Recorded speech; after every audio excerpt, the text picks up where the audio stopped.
les responsables du mouvement Nouvel Horizon Faso Josira ont dressé un tableau sombre de l'état de la gouvernance du pays sous le magistère du Premier ministre, Dr Choguel Kokala dans un document de 6 pages.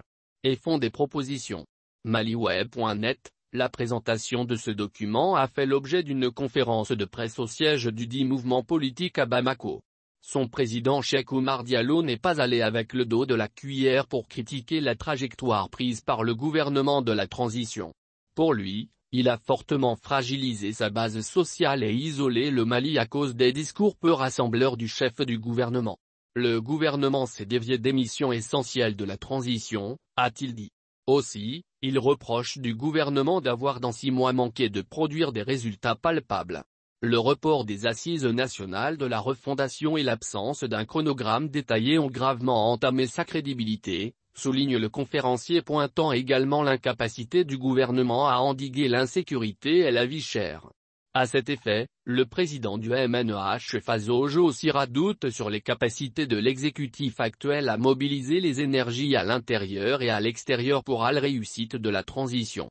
Or, dit-il, il urge de donner des signaux prouvant d'une bonne foi et l'engagement des plus hautes autorités à dégager un plan de sécurisation et de retour de l'administration dans tout le territoire national, à définir une stratégie de lutte contre la vie chère et un chronogramme détaillé des scrutins qui marqueront la fin de la transition. Il a proposé la mise en place d'un gouvernement d'union nationale incluant toutes les forces vives du pays et les compétences techniques. En donnant le choix à ces forces d'ouvrir un dialogue pour choisir un chef de gouvernement consensuel. En bref, le MNH Faso Josira opte pour l'abandon du format actuel des assises, organisation des missions de lobbying diplomatique conduite par le ministre des Affaires étrangères et certaines personnalités reconnues et l'élargir le CNT à d'autres forces vives pour lui donner une forme légale et contraignante.